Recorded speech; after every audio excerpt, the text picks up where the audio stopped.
요즘엔 참 평안하십니까 하는 인사가 의미 깊은 그런 시대가 되었습니다. 우리 한국 사람들이 참 옛날에 전쟁이 너무 심했기 때문에 간밤에 평안하셨습니까? 아직 죽지 않고 살아 계십니까? 또 식사하셨습니까? 참 우리 한국 사람들의 애환이 섞인 인사들입니다. 그렇죠? 요즘에 평안하십니까 하는 그런 인사는 참 의미 깊은 그런 인사들이라고 생각을 합니다. 워낙 세상에 참 질고가 많고 환란이 많고 또 어려움들이 많기 때문에 하나님께서 바람을 붙잡지 아니하시면 정말 세상이 곧 어떻게 될 것만 같은 그런 시대 우리가 살고 있는 것만큼의 틀림이 없습니다.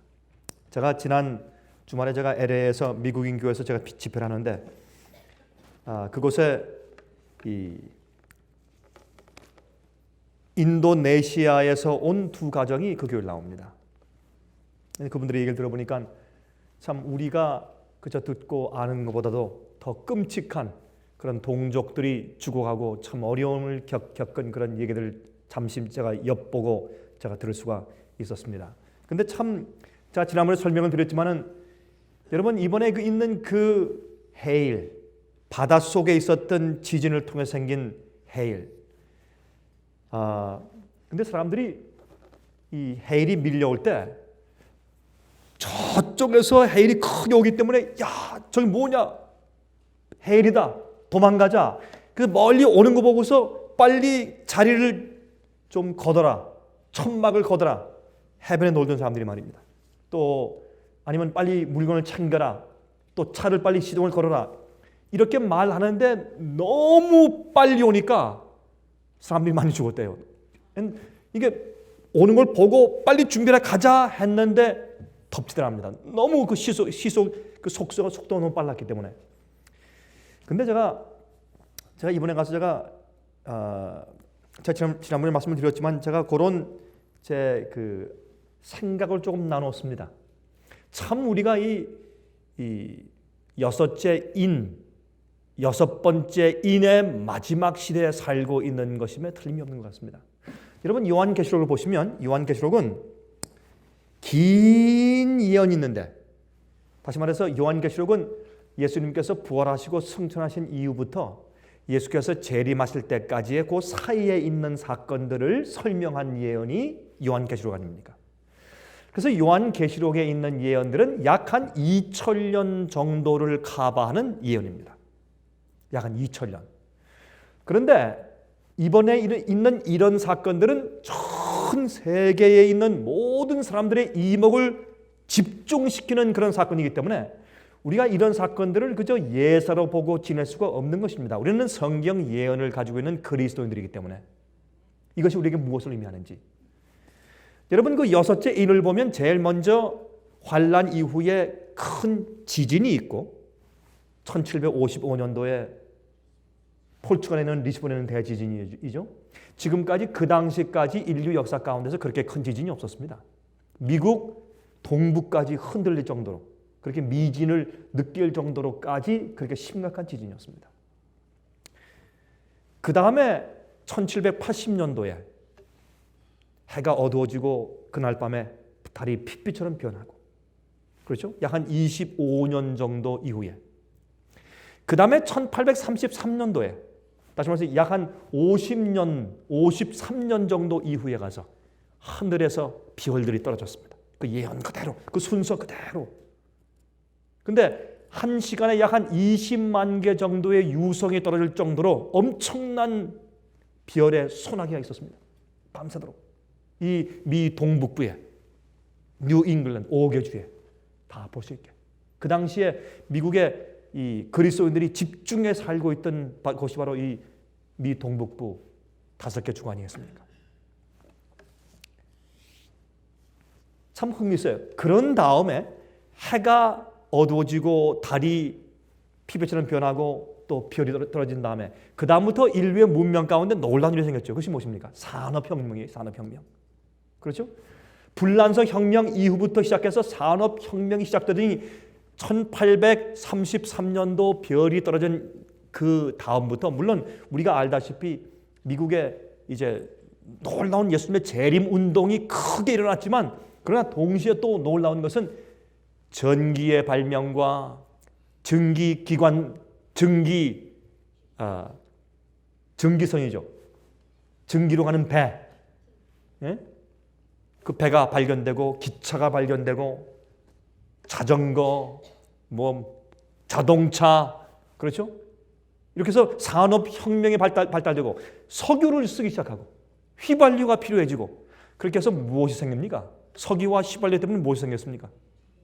공해가 생겼습니다. 공해 때문에 하늘이 떠나가고 여러분 성경에 말하기를 하늘이 종이축처럼 말려가고 그것은 이제 가만히 생각해보니까 이것은 분명히 오존층이 헤어져서 하늘의 종이축 같은 오존층이 말려가는 것을 상징할 수 있다고 생각이 됐어요. 제가 그 생각을 제가 가서 말했더니 거기 있는 교인들이 참 그 말이 맞겠다고 다들 동의했어요. 여러분 성경에 요한계시록에 있는 예언은 말이죠. 긴 예언이 있어요. 7가지의 7이라는 숫자가 7가지 나와요. 그렇죠? 근데 그 긴 기간들이 나오지만 긴 기간들의 순서대로 차곡차곡 이어져서 성취되고 있는 예언들은 맨 마지막에 한꺼번에 쏟아질 마지막 재난들에 대한 또한 상징이 되기도 합니다. 그래서 요한계시록에 있는 일련의 사건들의 예언들은 마지막 시대에 다시 반복될 수가 있어요. 그래서 마지막 시대 말이죠. 예수께서 오시기 직전에 해가 다시 한번 어두워지고 큰 지진이 있고 달이 피부처럼 변하고 별들이 떨어지고 엄청난 일들이 있을 것이에요. 또 해일이 있을 것이고. 그렇죠? 그래서 지금까지 6째 재앙이 정확하게 몇십 년마다 정확하게 또박또박 그렇게 이 순서를 따라서 이루어져 왔고 그 다음에 이제 공해가 생기면서 산업혁명을 통해서 가스가 하늘에 차서 공해가 생겨서 오존층 주님께서 우리를 보호하기 위한 하늘 종이축이 헤어져서 떨어져서 말려가는 그런 시점에 거기에 있는 순서 그대로 무엇이요? 섬이 움직이는 그런 사건을 우리가 눈으로 보았다고 말입니다. 참 우리가 정말 깰 때가 분명히 되었다고 느끼게 됩니다. 여러분 제가 오늘 저녁에 여러분들께 이 구원의 도리에 대해서 다시 한번 좀 확증하기 위해서 생명의 법이란 제목으로 좀 말씀을 좀 드리려고 합니다. 생명의 법. 우리가 지금 살고 있는 이 시대 자체가 심각한 시대이기 때문에 또 우리의 마음과 우리 생각 가운데서 경험되는 구원의 도리가 얼마나 확실히 이해됐으며 확실히 경험되고 있는지 다시 한번 좀 짚고 지나가도록 하십니다. 우리가 사실은 예수를 믿는 믿음으로 다시 오실 재림하시는 예수님을 믿는 믿음으로 구원받습니다. 물론 십자가에 돌아가신 예수님을 믿는 믿음으로 구원받지만은 동시에 그 똑같은 예수님 다시 오세요. 그리고 재림하실 예수님을 믿는 믿음입니다. 사실 이제는 우리는 예수님의 십자가보다 재림이 더 가깝기 때문에 우리를 이 땅에 오셔서 이젠 더 이상 이 땅에 오실 때 죄와 상관없이 오실 것이라고 히브리 9장은 설명하세요. 더 이상 죄와 상관없이 오세요. 더 이상 죄를 중보하는 일이 없이 오십니다. 더 이상 죄를 지고 죄를 중보하시는 일이 없이 오시는데 예수님께서 이 땅에 오셨을 때 죄인을 위해 오셨지만 이제 이 땅에 두 번째 임하실 때 의인들을 데리러 오시는 것입니다. 그 예수 그리스도의 능력을 믿는 믿음으로 우리가 구원을 받습니다. 여러분 로마서 8장 1절을 보시면 거기에 두 가지 법이 있는데 죄와 사망의 법과 생명의 성령의 법이 나옵니다. 이 두 가지 법을 우리가 이해해야 우리가 이제 구원의 도리를 이해할 수 있다고 생각이 됩니다. 다 같이 펴서 좀 보십시다. 로마서 8장입니다.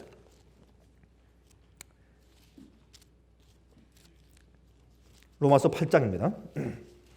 로마서 8장 1절과 2절을 읽읍시다. 우리가 잘 아는 말씀이지만 좀 확인해 보도록 하십니다. 그러므로 이제 그리스도 예수 안에 있는 자에게는 결코 정죄함이 없나니 이는 그 이유는 그리스도 예수 안에 있는 생명의 성령의 법이 이것이 우리가 이해해야 할 구원의 법입니다. 생명의 성령의 법이 죄와 사망의 법에서 너를 어떻게 했습니까? 해방하였습니다. 이 경험이 구원의 경험이에요. 생명의 성령의 법이 우리를 죄와 사망의 법에서 해방시켜 주어야 그래야 우리가 구원을 받는 것입니다. 이것이 구원받는 우리의 매일의 현재 경험들입니다. 이 경험이 있는 사람들만 예수께서 오실 때 구원받아서 하늘의 승천에 올라갈 수 있습니다. 생명의 성령의 법으로 죄와 사망의 법에서 해방된 자. 여러분 오늘 저녁에 바로 이 생명의 성령의 법으로 죄와 사망의 법에서 해방된 경험을 하십니까? 이 두 가지가 무엇을 의미하는 것일까요? 무엇을 말하는 것입니까? 물론 여기에 죄와 사망의 법은 뭐냐면 우리가 하나님의 법을 어길 때 죄의 삭은 뭡니까? 사망이에요. 그래서 죄와 사망의 법이에요. 우리가 주님의 법을 어기기 때문에 그 주의 법과 주의 계명과 주의 말씀을 어긴 것이 죄예요. 그 죄의 값은 사망이기 때문에 그게 사망의 법이에요. 우리가 죄를 짓고 사는 것이에요. 주의 계명을 어기고 사는 것이에요. 왜? 우리 마음이 죄의 본성을 받고 태어나고 죄로 기울어진 성향을 가진 죄의 본성을 가지고 죄의 본성에 죄의 습관에 노예된 사람들은 하나님의 계명을 지킬래야 지킬 수가 없습니다. 그러므로 그런 사람들은 죄와 사망의 법에 묶여서 노예로 살아가는 사람들입니다. 그러므로 여기에서 생명의 성령의 법이 우리를 해방해 주는 일이 있어야 할 텐데 그것이 구원의 도리고 죄에서 구원받는 도리입니다. 이게 우리 마음 가운데 확실하게 이해되고 경험되어야 할 것입니다. 자, 성경은 의롭게 된 자들만 구원을 받는다고 말씀하십니다. 분명합니까? 분명합니다. 의롭게 된 자들만 구원받습니다. 자, 그러면 구원받는 의롭게 된 자들 가운데서 의가 무엇인가? 의. 그럼 의롭게 되었다. 의가 무엇입니까? 영어로 righteousness. 근데 이렇게 표현합니다. righteousness is right doing. 의라고 하는 것은 올바르게 행하는 것이에요. 그게 의예요. 하나님의 뜻대로 행하는 것이 의예요. 주님의 계명대로 따라서 사는 것이 의예요. 그게 의예요. 아주 간단해요. 의가 어려울 게 없습니다. 뭐 신학적으로 어렵게 설명할 필요 없어요. 의는 한문으로도 뭐예요? 옳을 의자예요. 그렇죠? 옳게 행하는 자가 의로운 사람이에요. 다른 설명을 붙일 필요가 없어요. 근데 문제는 우리가 죄와 사망의 법에 얽혀서 매여 있기 때문에 의롭게 살 수가 없어요. 육신은 주님의 의로운 법을 지키려고 아무리 애를 쓰고 막 노력을 해도 안 돼요. 그래서 이 생명의 성령의 법이 우리를 거기서 해방시켜서 자유스럽게 주의 뜻대로 살아갈 수 있도록 해주어야 합니다. 그게 구원입니다. 여러분, 마귀가 말이죠, 하늘에서 이제 반역을 일으키고 하나님의 율법과 하나님에 대해서 이제 비난했을 때, 비난하고 이제 고소를 시작했을 때, 그때 하늘에 있는 천사들 말이죠, 깜짝 놀랐습니다. 법이 있었나? 법이 있었나? 하나님의 법이 있었구나. 누가 하나님의 법을 고소하고 하나님을 비난하고 반역하니까 그제서 천사들이 깜짝 깨어나가지고 법이 있었구나. 우리가 이렇게 법대로 살아왔지. 그때 그렇게 느꼈어요. 왜요? 그 법은 그들이 지키려고 애쓰는 부담이 아니었어요. 왜? 그들 마음이 법과 하나였으니까. 주님의 계명과 법과 질서와 그들의 마음이 하나니까 법을 범할 마음도 없고 뜻도 없고 그런 경향도 없고, 그러니까 그냥 자기 마음 있는 그대로 살아왔어요. 하나님을 사랑하고 존경하고 경배하면서 예배하면서 그냥 살아왔어요. 그러니까 법이 있는지 계명이 있는지 모를 정도로 그냥 살아왔단 말이에요. 왜? 사는 그들의 생활과 마음과 성품 자체가 계명이 있기 때문에. 그런데 마귀가 계명에 대해서 고소하고 계명을 지킬 수 없다, 하나님께서 우리를 율법으로 얽매이신다라고 고소하고 하나님은 이기적인 분이다라고 고소하고 반역하기 시작했을 때, 그때 천사들이 깜짝 놀라면서 그 당시에 우리에게 계명과 법칙이 있었구나라고 하는 것을 느꼈다 그 말입니다. 자, 그러면 우리가 어떻게 돌아가야 합니까? 우리는 마귀가 고소하고 반역을 일으키기 이전의 상태로 우리가 돌이켜져야 합니다. 우리가 이 생명의 성령의 법이 우리를 죄와 사망의 법에서 해방시켜서 건져내면 우리 마음 가운데 더 이상 주님의 율법과 계명이 부담이 안 돼요. 무거운 짐이 안 됩니다. 자연스러운 것이에요. 아니, 하나님의 이름을 망령되이 일컫지 말라. 그게 뭐 자연스러운 일이요. 아침에 일어나면 말이죠. 누가 계명을 딱 가져서 오늘 하나님의 이름을 망령되이 일컫지 말라. 이거 하면 안 돼. 이렇게 할 필요가 없어요. 자연히. 우상 숭배하지 말라. 자연스러운 거예요. 그게. 우리가 죄 아래, 율법 아래 정죄에 있기 때문에 우리가 주의 율법에 대해서 부담스럽고 이거 지켜야 되고 저거 해야 되고 막 이렇게 막 애를 쓰죠. 바리새인처럼 묻게 되고 부담스럽고 말이죠. 죄책감이 생기고. 그러나 용서받고 마음의 변화와 생명의 성령의 법이 우리를 해방한 그런 경험하는 그리스도인들은 자연스럽게 율법대로 살게 돼 있어요. 그걸 여기 성경이 설명하고 있는 것입니다. 지금 사도 바울이. 자, 이사야 51장 6절 7절 제가 읽겠습니다. 여러분, 제가 지금 성경절을 여러 개 읽을 테니까 지금 다 찾을 필요 없이 한번 잘 들어보세요. 집에 돌아가서 한번 여러분 성경절만 좀 써두셨다가 집에 와서 읽어보세요. 의가 무엇인가? 이사야 51장 6절 7절을 말합니다. 너희는 하늘로 눈을 들며 그 아래의 땅을 살피라. 하늘이 연기같이 사라지고 땅이 옷같이 헤어지며 거기 거한 자들이 하루살이같이 죽으려니와. 잘 들으세요. 이제 나의 구원은 영원히 있고 나의 의는 패하여지지 아니하리라. 의를 아는 자들아. 칸말 찍고 다시 말씀 잘 들어보세요. 의를 아는 자들아, 칸말 찍고 의를 아는 자들이라는 그 프레이즈를 또 다른 말로, 다른 표현으로 다시 반복합니다. 잘 들어보세요. 의를 아는 자들아, 칸말 찍고 마음에 내 율법이 있는 백성들아, 너희는 나를 듣고 사람의 회방을 두려워 말라. 자, 그러면 이 말씀 가운데서 의는 뭐예요? 그러면 의를 아는 자들아 라는 말과 그것을 똑같은 말을 또는 다른 표현으로 지금 설명해요. 마음에 내 율법이 있는 백성들아. 자, 그러면 의는 뭐예요? 마음에 있는 율법이 의예요. 그렇죠? 그러면 아주 간단해. 성경이 설명하는 것은 의로운 의를 아는 자들아. 마음에 내 율법이 있는 백성.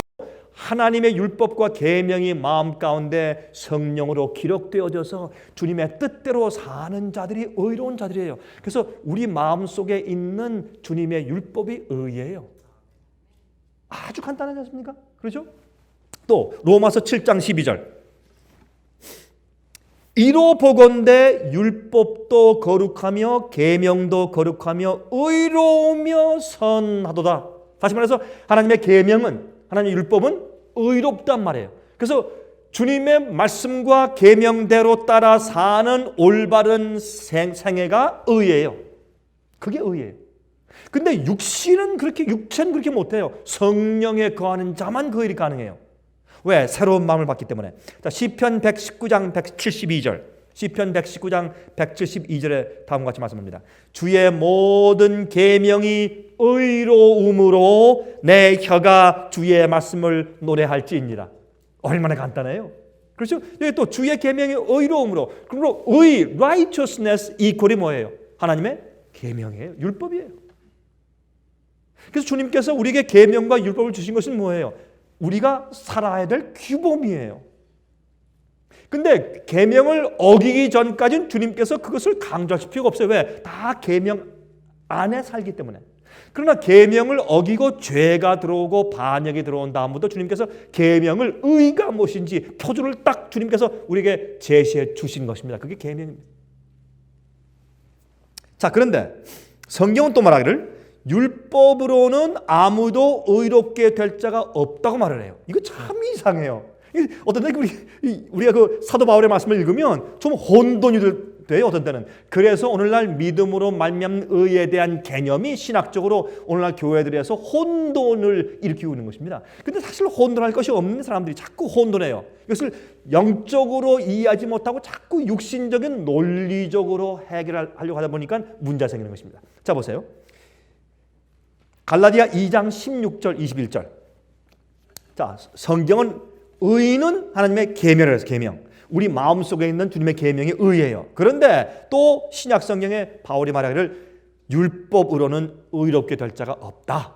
율법의 행위는 안 된다. 그러니 이거 상당히 서로 어울리지 않는 상반되는 그런 말씀처럼 들린단 말입니다. 자, 한번 우리 그것이 무슨 뜻인가 좀 살펴보도록 하십니다. 갈라디아 2장 16절과 21절. 갈라디아 2장 16절과 21절. 사람이 의롭게 되는 것은 율법의 행위에서 난 것이 아니요 오직 예수 그리스도를 믿는 믿음으로 말미암는 줄 아는 고로 우리도 그리스도 예수를 믿나니 이는 우리가 율법의 행위에서 아니고 그리스도를 믿음으로써 의롭다함을 얻으려 함이라. 율법의 행위로서는 의롭다함을 얻을 육체가 없느니라. 여기 문제가 생기죠. 의는 주님의 율법과 계명이에요. 계명을 따라 계명을 순종해 사는 그 생애 자체가 의고 그것이 의인이에요. 그런데 여기 말하기를 그런데 계명을 지키는 행위로 의롭게 될 자가 그럴 육체가 아무도 없다. 그러니 이거 참 곤란하지 않습니까? 그렇죠? 내가 하나님의 은혜를 패하지 아니하노니 만일 의롭게 되는 것이 율법으로 말미암으면 그리스도께서 헛되이 죽으셨느니라. 이게 문제가 생긴 게 이제 이것 때문에 혼돈이 생긴 겁니다. 근데 사실 그렇게 혼돈할 필요가 없는데도 혼돈이 생겼어요. 자, 좀 생각해 보십시다. 우리 먼저 누가복음 10장 25절부터 28절까지 보시면 부자 법관의 이야기가 나옵니다. 그렇죠? 부자 법관 이야기. 부자 법관이 예수님께 올 때 어떻게 왔습니까? 걸어왔습니까? 뛰어왔습니까? 뛰어왔어요. 그가 막 뛰어왔어요. 왜요? 예수님을 그는 마음 가운데 좋아했습니다. 존경했습니다. 주님이 특별한 분인 것을 그가 알았어요.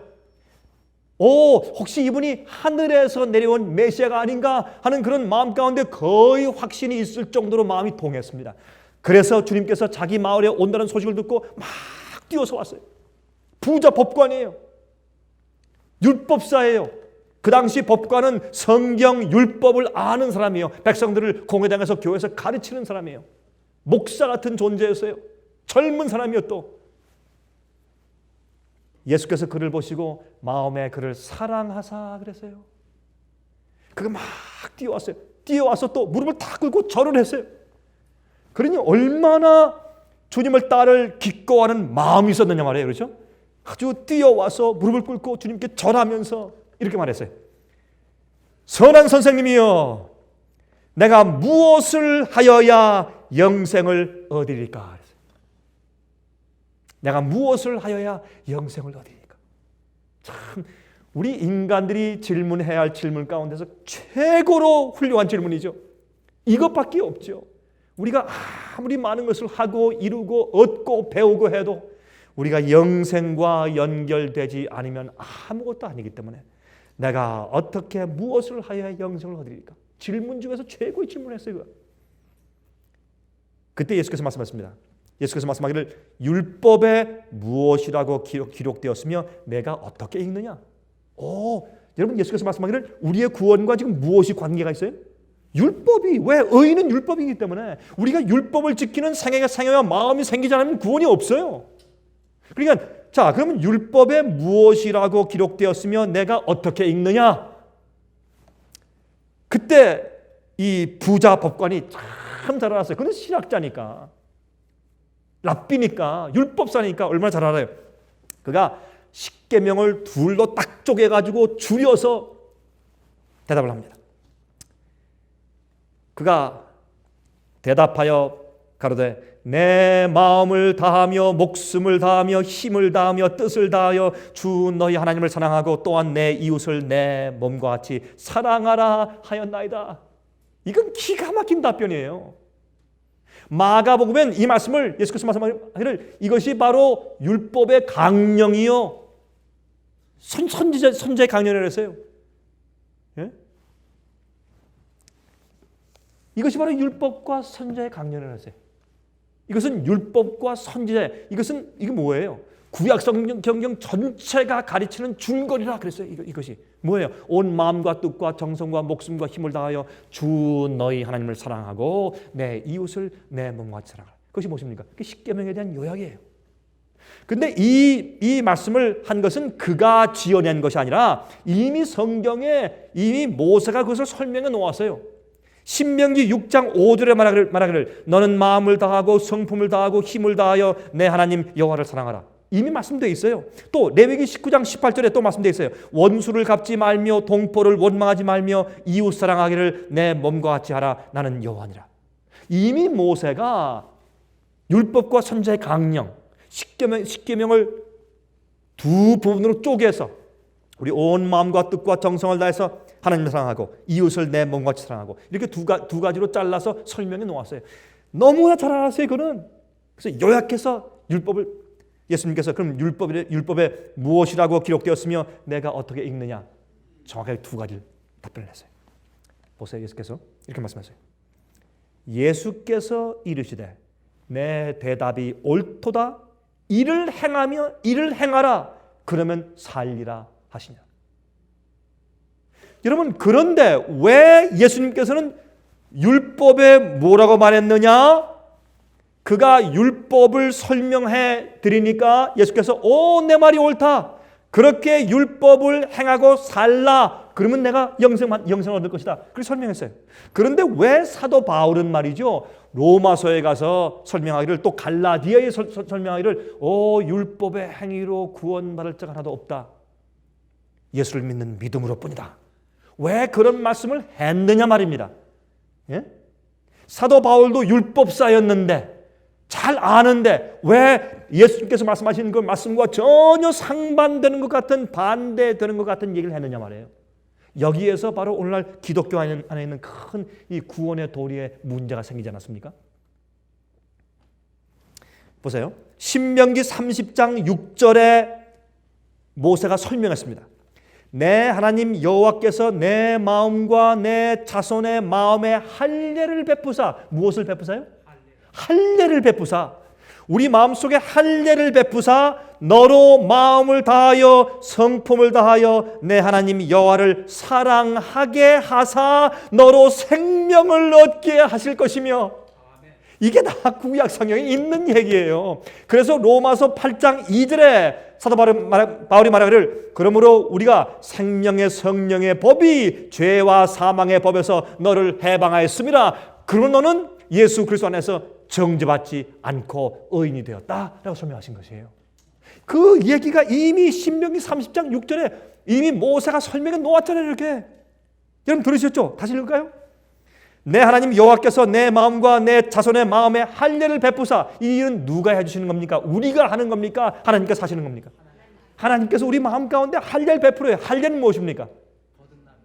거듭남이죠. 우리 마음속에 있는 죄악적인 마음과 악한 마음과 죄들을 잘라서 세상에 속한 마음을 잘라서 내버린 다음에 우리 마음에 새 마음을 주시는 것을 상징하기 위해서 할례라고 했어요. 그것을 마음의 할례라고 성경은 설명해요. 마음의 할례. 그래서 마음의 할례를 베푸사 너로 마음을 다하며 성품을 다하여 내 하나님 여호와를 사랑하게 하사. 이 일은 누가 하는 겁니까? 하나님이 너희로 하여금 여호와 하나님을 성품을 다하여 내 하나님 여호와를 사랑하게 하사. 주님께서 우리 속에서 그렇게 해 주시고 그렇게 하도록 만드시는 역사예요. 그렇게 하사 너로 생명을 얻게 하실 것이며 그래서 의롭게 되고 구원받고 영생을 얻고 생명을 얻는다고 말이에요. 다시 말해서 로마서 8장 2절 말씀이 아닙니까? 어떻게 해요? 생명의 성령의 법이 죄와 사망의 법에서 너를 해방했다. 우리 마음에 할례를 해 주어서 우리가 온 마음과 뜻과 성품을 다해서 하나님을 사랑하며 살 수 있게 주님께서 해 주시었다. 그게 의입니다. 이게 의예요. 근데 그 일이 육신이 우리의 힘으로 주의 율법을 이거 지키고 저거 지키고 이거 하고 저거 하지 않고 이거 하면 안 되고 이거 해야 되고 하는 그런 의무감에서 부담과 어떤 짐을 진 것처럼 억지로 안 하면 안 되니까 어떤 큰 짐수레를 미는 것처럼 그렇게 밀고 나가는 것은 안 된단 말입니다. 예수 그리스도를 믿는 믿음으로만 가능한데 그 믿음을 믿을 때, 그 믿음을 가질 때 우리 마음 가운데 어떤 일이 생기는가 하면 의로운 일이 생기는데 우리 마음속에 있는 죄와 사망의 법에서 해방되어서 우리 온 마음을 다해서 주의 법을 지키고 하나님을 사랑할 수 있게 되는 것입니다. 그게 의예요. 예수님께서 어디 갔습니까? 부자 법관이 예수님 말씀 들은 다음에 좀 약간 웃었을 거예요. 예수님, 저는 어릴 때부터 저는 율법사입니다. 저는 법관입니다. 예수님. 저기 그 세리들이나 다른 사람들한테는 그렇게 말씀하시면 될지 몰라도 저한테 그렇게 말씀하시면 안 되죠, 주님. 저는 어릴 때부터 전 이거 다 이미 지켜온 사람입니다. 까다로운 법, 요만한 풀암 채소 하나 뜯고 그다음에 박하와 또 뭐죠? 근처에 11조까지 조그만 그 박하와 근처는 조그만 채소를 말해요. 그런 것까지 그건 뭐냐 양념으로 하는 그 채소니까 그걸 밭에서 그것을 뜯어올 때라도 그걸 또 10분의 1 잘라가지고 이제 드릴 정도로 철저히 율법 지켜온 사람인데 나한테 주님 그거 말고 있지 않습니까? 제가 정말 그 포인트 주님께서 아시지 않습니까? 그때 예수님께서 뭐라 했습니까? 예수께서 그를 보시고 사랑하셨다 그랬어요. 마태복음, 마가복음, 누가복음을 전부 다 세 가지 이야기를 이 부자 법관에 대한 세 가지 이야기를 다 통틀어서 읽어보세요. 예수께서 그를 사랑하셨다 그랬어요. 사랑하셨다. 그는 정말 진실한 사람이었어요. 그러나 예수께서 말씀하셨습니다. 그러나 내게 오히려 한 가지 부족한 것이 있는데. 뭘 말씀하시는 겁니까? 그가 아직까지 생명의 성령의 법이 그를 죄와 사망의 법에서 해방한 경험이 아직 없는 사람이었습니다. 율법을 지키는 사람이었어요. 열심히 누구보다도. 그래서 예수께서 말씀하기를 우리 보고 어떻게 해요? 바리새인들의 의보다 우리가 더 나아야 된다고 했어요. 나아야 된다. 그들은 인간의 노력, 육체의 노력으로 애쓰는 사람들이었어요. 그러나 주님의 성령의 은혜로 우리 마음이 바뀌면 자연히 하게 돼 있어요. 그거는 바리새인의 노력보다 더 힘 있는 놀라운 역사예요. 그런데 예수께서 말씀하기를 내가 오히려 한 가지 부족한 것이 있다. 그 사람 마음 가운데 있는 약점을 아시거든요. 그 사람이 만약에 술을 좋아하는 사람이었으면 술에 대해서 말씀하실 것이에요. 그 사람이 만약에 다른 바람을 잘 피우는 사람 같으면 거기에 대해서 주님께서 찔렀을 거예요. 그런데 그 사람이 계명을 왜 그 사람이 지금 계명을 지키고 있는 사람이 아닌가라는 것을 포인트하기 위해서는 예수님께서 그가 사랑하는 재물에 대한 사랑을 딱 찔러 주셔야 돼요. 그래서 내가 가지고 있는 모든 재물을 다 팔아서 가난한 자들한테 주고 와서 나를 쫓아라. 그때 성경은 말하기를 그가 재물이 많은 거로 슬퍼하며 가니라 그랬어요. 성경 가운데서 가장 슬픈 장면 가운데 하나가 기록되어 있습니다. 그가 슬퍼하며 가니라. 그게 무슨 말이냐면 그는 아직까지 계명을 진실로 지키는 경험이 없는 사람이에요. 그는 자기도 모르게 어릴 때부터 인색하게 자랐어요. 자기는 법을 지킨 줄 알아요. 그러나 남들을 도와줄 줄 몰라. 진짜 남을 도와주는 게 뭔지 모르는 사람이에요. 불쌍한 사람한테 연금을 주고 가끔 이제 동전을 떨어뜨리고 이러면 맹인 거지가 있으면 가면서 동전을 딱 떨어뜨리고 가지만은 그러나 정말 자기 마음을 다해서 이웃을 사랑하는 것이 무엇인지를 아직 경험하지 못한 사람이에요. 여러분, 우리도요 그럴 수 있어요. 우리가 계명을 지키고 말씀대로 산다고 하지만 사실은 우리가요 내 마음속에 있는 그 이기심에서 해방되지 않은 사람들이 있을 수가 있어요. 자기가 몰라요. 자기가. 그는 예수께서 지금 말씀하시는 이것은 너무 황당하게 느껴졌어요. 그래서 갔어요. 그는 다시 말해서 이 부자 법관은 영생을 얻기 원했어요. 예? 그래서 그는 율법을 철저히 지키는 사람이었어요. 육신적으로 순종하고 막 정확하게 법대로 살려고 애쓰는 사람이었어요.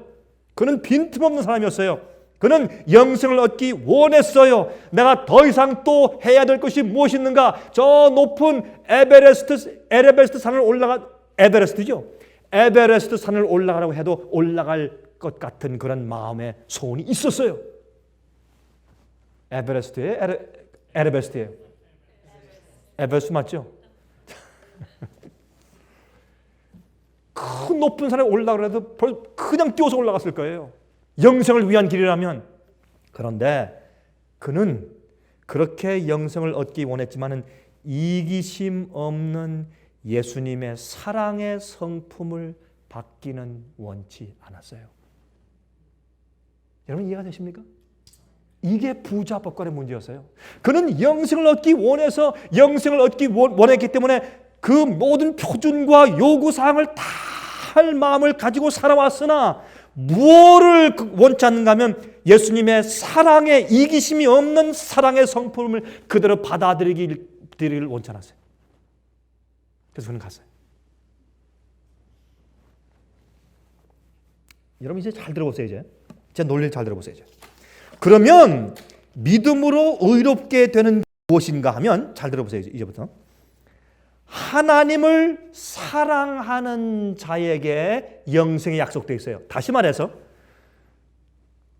예수님을 믿으면 우리가 의롭게 돼요. 값없이. 근데 그 의롭게 되는 그 상태와 마음이 어떤 마음인가 한번 보십시다. 야고보서 1장 12절.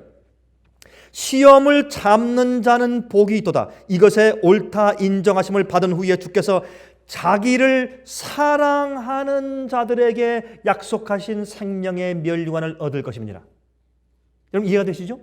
그러므로 의롭게 되고 죄와 사망의 법에서 해방된 사람들은 무엇이 있어요? 하나님을 온 마음과 뜻과 정성과 성품을 다해서 주님을 사랑하는 마음이 생겨요. 이게 의예요. 예수를 믿는 믿음으로 구원받았다. 이거는 머리로 동의한 것이 아니라 무언가 받았어요. 마음에 할례가 생겼어요. 주님을 온 마음을 다해서 사랑하고 따르게 되어 있는 것이에요. 이것을 이해한 사람은 율법에 대한 온전한 순종의 경지예요. 이것을 영적으로 파악하거나 이해하거나 체험하지 않는 사람들이 엉터리 믿음으로 말미암는 의를 교회에 잔뜩 뿌려놨어요. 그것 때문에 교회가 망하고 사람들이 멸망하는 것입니다. 그러나 성경이 분명히 말하기를 우리가 믿음으로 예수를 믿으면 마음에 뭔가 생겨버려요. 근데 생기는데 어떻게 생기냐면 하나님을 사랑하게 돼요. 또 고린도전서 2장 9절 기록된 바 하나님이 자기를 사랑하는 자들을 위하여 예비하신 모든 것은 눈으로 보지 못하고 귀로도 듣지 못하고 사람의 마음으로 생각지 못하였다 함과 같으니라. 여기에 구원받은 사람이 누구예요? 자기를 사랑하는 자들을 위하여 예비하신. 여러분과 제 마음 가운데 하나님을 마음과 뜻과 힘과 정성과 성품과 목숨과 힘을 다해서 정말 하나님을 사랑하는 마음을 가지지 못하면 우리는 하늘에 갈 수가 없습니다. 이건 너무나 성경적인 얘기예요. 예수께서 부자 법관에게 하신 얘기예요. 이거는 제 얘기가 아니에요. 이건 너무 틀림없는 얘기예요. 온 마음을 다해서 주님 사랑하지 않는 사람은 하늘에 못 가요. 안 되게 돼 있어요. 그거는 이 구원, 믿음으로 받는 이 구원의 의의 경험은 하늘에서 내려와서 주님께서 성령으로 내 마음 가운데 수술해서 해 주시는 경험이기 때문에 여호와를 사랑하게 하사 그랬어요. 성경은 주님께서 cause하세요. 영어로 주님께서 그렇게 하도록 만드시는 장본인이세요. 그래서 가능하죠. 구원이. 그래서 우리 힘으로 안 되는 거예요. 믿음으로 되는 것이 그것이. 주님의 능력을 믿음으로 받으니까. 자 보세요. 요한일서 5장 1절부터 3절에 이런 말씀이 있어요. 예수께서 그리스도이심을 믿는 자마다 하나님께로서 난 자니 또한 내신 이를 사랑하는 자마다 그에게 난 자를 사랑하느니라. 우리가 하나님을 사랑하고 그의 계명들을 지킬 때에 이로써 우리가 하나님 자녀 사랑하는 줄을 아느니라. 다시 읽을까요? 여기 보세요. 예수께서 그리스도이심을 믿는 자마다 하나님께로서 난 자니 또한 내신 이를 사랑하는 자마다 그에게 난 자를 사랑하느니라. 우리가 하나님을 사랑하고, 이게 무슨 말이에요? 하나님 안에서 태어난 자는, 생명의 성령의 법으로 다시 태어난 자는 자연히 하나님의 아들, 딸들을 사랑하게 돼 있어요. 누구를? 하나님 사랑하는 사람은 남들을 사랑하게 돼 있어요. 남들을 사랑하지 않는 사람은 남들을 위해서 내가 희생하고 봉사하고 내가 사랑해 주지 못하면 그건 무슨 말이에요? 하나님을 사랑하지 않는다는 뜻이에요. 왜? 그 사랑은 같은 사랑이기 때문에. 예수님께서 우리 인류를 위해서 죄를 위해서 대신 오셔서 십자가에 돌아가신 그 사랑 말이에요. 그 마음. 그게 어떻게 여러분과 제가 노력으로 우리가 스스로 우리 마음속에 생길 수가 있냐 말이에요. 그것은 받아야죠. 그래서 성화는 나누어 주신 의예요. 그걸 받으면 우리가 남들을 불쌍히 여기게 돼 있어요. 우리가 남들을 함부로 취급하지 못하게 돼 있어요. 함부로 남을 정죄하거나 함부로 남을 우습게 여기거나 함부로 남을 치거나 해를 끼치거나 그렇게 못하게 돼 있어요. 남을 함부로 팔아넘기거나 함부로 남을 비난하거나 정죄하거나 함부로 남을 오해하거나 그렇게 못하게 돼 있어요. 왜요? 하나님의 사랑과 예수의 마음이 내 속에 들어가 있기 때문에 그게 안 되게 돼 있어요. 이게 구원의 복음의 파워입니다. 이 파워가 우리 속에서 점점 커질 때, 여러분, 그래서 에베소 3장에 바울이 말씀했죠. 너희가 그리스도의 사랑의 깊이와 높이와 넓이에서 자라가라. 예수님을 아는 그 사랑의 높이와 깊이와 넓이를 자라나갈 때 예수님을 이해하는 마음이 커지면 남들을 사랑하는 마음도 커지는 거예요. 그게. 그래서 남들에게 해를 끼치고 죄를 지을래야 지을 수가 없게 돼요. 어떻게 간음이 가능해요, 여러분? 어떻게 간음이 가능해요? 예? 어떻게 도적질이 가능하며 사기가 가능하며 어떻게 거짓 증거가 가능하냐 말이에요. 어떻게 남의 물건을 탐해서 그것을 빼앗을 수가 있어요. 이건 불가능한 일이요. 하나님의 사랑과 예수의 마음을 받은 자는 그건 안 돼요. 그게. 이것이 바로 의로운 자요. 얼마나 많은 사람들이 이 단순한 사실을 오해하고 살고 있는지 모르겠어요. 그럼 자기의 이기적인 마음을 다 가지고서 자기는 구원받은 줄 알고 그렇게 살고 있는 사람들이 얼마나 많은지 모르겠어요. 그의 계명들을 지킬 때에 이로써 우리가 하나님의 자녀 사랑하는 줄을 아느니라. 하나님을 사랑하는 것은 이것이니 우리가 그의 계명들을 지키는 것이라. 그의 계명들은 무거운 것이 아니로다.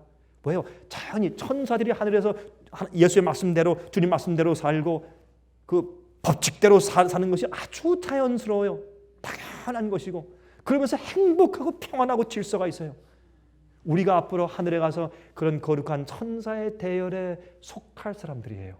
우리도 주님의 법칙과 율법 안에서 행복하고 즐거워야 돼요. 그 질서 속에서 안정감을 느낄 수 있어야 돼요. 율법은 테두리이기 때문에.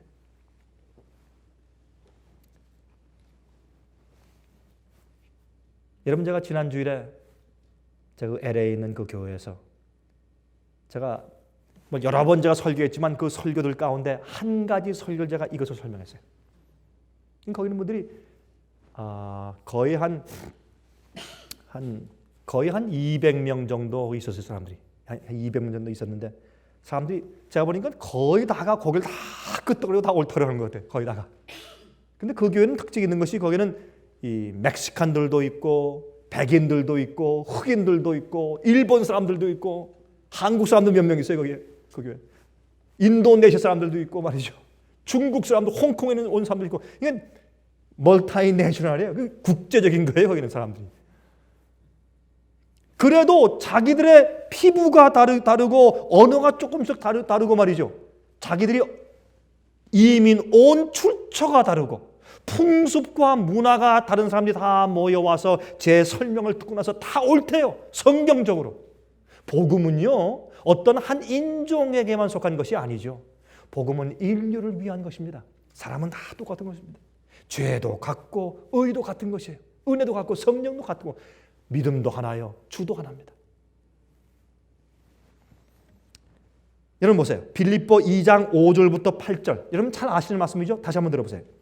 너희 안에 이 마음을 품으라. 곧 그리스도 예수의 마음이니 그는 근본 하나님의 무엇이나 본체시나 하나님과 동등됨을 취할 것으로 여기지 아니하시고 오히려 자기를 비어 종의 형체를 가져 사람들과 같이 되었고 사람의 모양으로 나타나셨음에 자기를 낮추시고 죽기까지 복종하셨으니 곧 십자가에 죽으십니다. 이것이 예수의 마음, 이것이 하나님의 사랑이에요. 언제 우리가 이런 사랑이 우리 마음 가운데 잘까? 이게 예수의 마음이에요. 이런 마음을 부자 법관이 이해했다면 주님께서 그 말씀하실 때 주님 그것이 다입니까? 또 없습니까? 내가 당장 하겠습니다. 가서 전부 팔아치우고 가난한 자들한테 전부 나눠주고 당장 와서 주님을 따랐을 것입니다. 아니면 주님께서 알겠습니다. 주님 감사합니다. 막 저 뛰어갈 때 예수님께서 알았다 이제 얘야 아브라함이 어디 계세요? 아브라함아 내 자식을 모리아산에서 제물로 바쳐라. 칼을 들었을 때 주님께서 아브라함아 죽이지 말아라. 똑같은 예수님, 똑같은 하나님 아니세요? 막 하려고 뛰어가는 부자복관에게 여보 청년 다시 돌아오게. 알았네. 이제 내가 내 마음을 알았네. 이제 와서 오케이. 내가 내 마음을 시험했는데 내 마음 가운데 우상이 없구만. 네가 정말 하나님을 사랑하는구나. 너의 집에 오늘 구원이 임했다. 이렇게 했을 것 아니에요, 여러분? 돈을 가진 것은 죄가 아니잖아요. 인색함이 죄지. 돈에 대한 사랑이 죄지. 남을 내 몸처럼 사랑할 수 없는 그 마음이 죄죠. 그렇죠?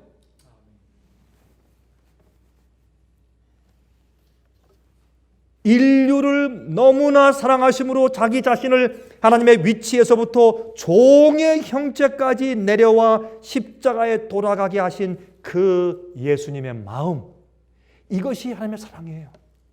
그거를 우리가 받는 거예요. 그게 의예요. 그걸 받으면 해결되는 것이. 부자 법관은 요 마음을 받기를 거절했어요. 저도 가끔 제 마음 가운데 말이죠. 이웃을 사랑하는데 어떤 때 말이죠. 인색한 마음이 생기고 어떤 때는 다른 사람보다 내 자신을 더 먼저 생각하게 되고 그런 유혹들을 자주 받아요. 자, 그럴 때마다 빌립보 2장 5절부터 8절을 제가 가끔 생각을 합니다. 저도 실수하는 사람입니다. 여러분들도 과거에 이웃을 사랑하는 정말 계명을 지키는 그 순종의 생활을 살지 못했기 때문에 마음 가운데 죄책감이 있을 거예요. 저도 그러합니다. 그래서 우리가 생명의 성령의 법을 받아야 돼요. 그런데 우리 힘으로 안 돼요. 성령이 우리 마음을 부드럽게 하고 우리 마음을 깨트려서 우리 마음을 할례의 역사를 주셔야 돼요. 우리 마음 가운데 인색함과 그 이기적인 마음을 빼서 버리게 해주셔야 돼요. 그래야 우리가 어떻게 해요? 5제부터 10제까지 계명을 지킬 수가 있어요. 성령이 내 마음 가운데 오셔서 예수의 마음을 주셔야 1제부터 4제까지 계명을 지킬 수가 있게 돼요. 그게 가능해져요. 이것이 의예요. 이것이 구원이고.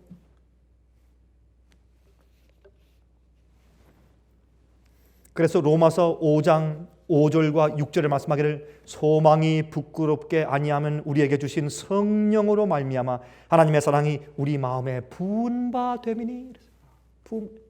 성령으로 하나님의 사랑이 우리 마음 가운데 쫙 부은 바 되미니까 어떻게 해요? 흘러나오는 게 하나님의 사랑이지. 그게 성령으로 부어졌으니까. 우리가 만약에 형제에 대해서 비난하거나 욕하거나 용서하지 못하거나 아니면 인색하거나 이기적이거나 그건 무슨 말이에요? 마음 가운데 하나님의 사랑이 부어지지 않았다고 말이에요.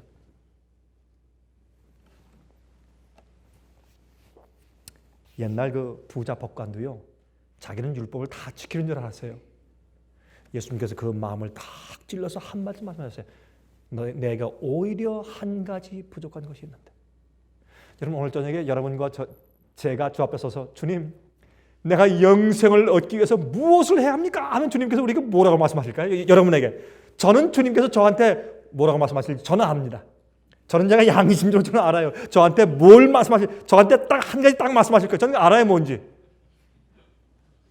여러분은 여러분에게 뭘 말씀하실까요? 하나님께서, 예수님께서 뭘 말씀하실까요?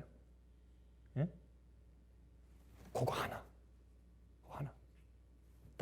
오히려 한 가지 내게 부족한 것이 있다. 그거를 딱 찔러주시면 우리가 나는 계명을 지키는 사람이 아니네요 이렇게 할 수밖에 없게 돼요. 우리가 그거 하나, 그게 깨어져 버리면 말이죠. 그게 깨어져 버리면 우리는 놀라운 능력의 사람이 되는 거예요. 로마서 13장 10절에 말씀하기를 사랑은 이웃에게 악을 행치 아니하나니 그러므로 사랑은 율법의 무엇이라고요? 완성이니라. 사랑은 율법의 완성이라. 우리는요 남들을 위해서 뭘 해줄 내가 요만큼은 되겠지 하는 데서 저만큼 더 갈 수 있어야 돼요. 여러분 예수님께서 뭐라 그랬습니까? 산상보훈 때 뭐라고 말씀하셨어요? 남들이 너에게 오리를 가게 하거든 짐을 줘. 그건 무슨 얘기예요? 그 당시 로마의 군인들이 말이 지나가다 유대인들은 어이 일로 와 이거 짐 지고 가. 그러면 큰 무거운 짐을 지고 로마 군인 따라서 그 짐을 오리까지 짊어져서 갖다 줘야 돼요. 얼마나 지겹고 오리 지고 할 동안 말이죠 막 속에서 그냥 막 징어가 막 치밀어 올라와서 어떻게 하면 내 이 사람 죽일 수 있을까? 그러고 갔을까? 이를 가면서 예수께서 말씀하셨 됐습니까? 오리를 지고 가라 할 때 심리를 가라. 겉옷을 달려는 사람한테 속옷까지 다 벗어 주어버려라. 이게 계명을 지키는 일인 것을 우리에게 말씀해 주시는 거예요. 예수님께서. 마지막에 여러분 환난을 통과하는 사람들, 성경의 성도의 인내가 여인하니 저들은 하나님의 계명과 예수의 믿음을 지키는 자들이라. 이런 사람들이 생기는 거예요. 이런 사람들이. 그런 사람들이 법정에서 데려다가 막 핍박을 하려고 보니까 그들이 너무나 아름다운 사람들이기 때문에 검사들이 옷을 벗고 내려와서 이 사람이 죄수이면 나는 이 사람과 같이 나 감옥 같이 가겠소 하고 내려와서 마지막 주의 참 백성들의 편에 속하게 되는 것이에요. 여러분. 그들의 그 성품을 보고 너무 아름답기 때문에 인간의 율법으로 그들을 정죄할 길이 없어요. 그들의 성품을 보고 나서.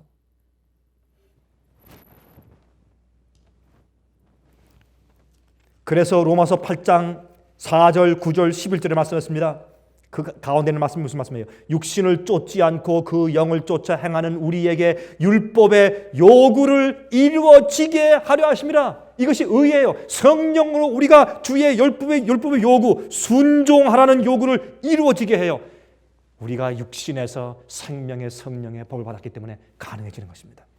그래서 믿음으로 구원받는 것이에요. 믿을 때, 예수를 믿을 때 그 성령의 역사가 내 속에 들어와서 우리 마음에 할례를 주면서 예수의 마음을 주고 하나님의 마음, 하나님의 사랑이 우리 마음 가운데 부어지기 때문에 생명의 성령의 법으로.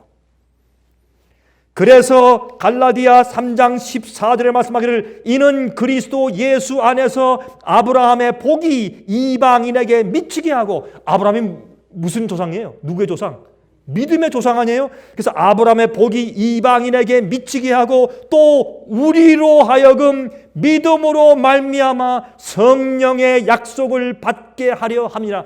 믿음으로 말미암아 의롭게 되고 구원받아요. 무슨 약속을 받아서? 성령의 약속을 받기 때문에 믿음으로 말미암아 성령을 약속을 받아서 의롭게 구원받게 되는 것입니다. 얼마나 간단해요, 성경은. 예? 고린도전서 6장 11절 주 예수 그리스도의 이름과 우리 하나님의 성령 안에서 씻음과 거룩함과 의롭다 하심을 얻었느니라. 성령 안에서 씻음과 거룩함과 의롭다 하심을 받는 것이, 그것이 믿음으로 구원받는 것이에요. 디도서 3장 5절부터 7절 가운데 그런 말씀이 있죠. 우리의 행한 바 의로운 행위로 말미암지 아니하고 오직 그의 긍휼하심을 쫓아 중생의 씻음과 성령의 새롭게 하심으로 하셨나니. 저 뒤에 7절에 우리로 저의 은혜를 힘입어 의롭다 하심을 얻어 영생의 소망을 따라 후사가 되게 하려 하심이라. 에베소 1장 13절 14절 그 안에서 너희도 진리의 말씀 곧 너희의 구원의 복음을 듣고 그 안에서 또한 믿어 세 번째 약속의 성령으로 인치심을 받았으니 이렇게 성경은 간단하고 자세하고 분명해요. 이것을 사람들이 오해해서 엉터리 믿음으로 말미암는 의를 세상에 다 펼쳐 놓았지 않습니까? 여러분이시여 예수님 속히 오십니다. 여러분 지진, 해, 달, 별의 역사 이후에 바다에 있는 섬이 움직이는 징조 이후에 여러분 6째인 끝에 무엇이 있어요? 예수께서 오시기 전에 산아 바위야 내 머리에 떨어져라 하는 부자와 큰 자들이 부르짖는 그 무서운 외침이 거기에 있어요. 그것이 바로 6째인의 마지막 아닙니까? 다음은 우리가 눈에 볼 것은 바로 그것이에요. 이런 시점에 믿음으로 말미암는 의의 경험을 우리 마음 가운데 올바로 하게 되시기를 간절히 바랍니다. 하늘에 계신 우리 아버지, 우리가 지금 찬송을 부른 것처럼 주님을 의지하고 순복하는 길이 참 우리에게 영생이고 행복한 길입니다. 주님, 우리가 그렇게 살 수 있도록 해 주시옵소서. 죄와 사망의 법이 강하여 우리를 주장하려 할 때 주님 로마서 5장 말씀처럼 은혜는 더 힘이 있사오니 은혜가 우리 속에서 왕노릇하여서 성령께서 우리 속에서 왕노릇하여서 우리가 주님의 말씀대로 의롭게 사는 생활이 가능하게 도와주시옵소서. 저희를 하늘에서 즐겁게 하시기 전에 이 땅에서 주님 안에 행복하게 만들어 주시옵소서. 온 마음과 뜻과 정성을 다하여 주님 사랑하고 이웃을 내 몸처럼 사랑하는 마음을 성령을 통해서 부어 주시옵소서.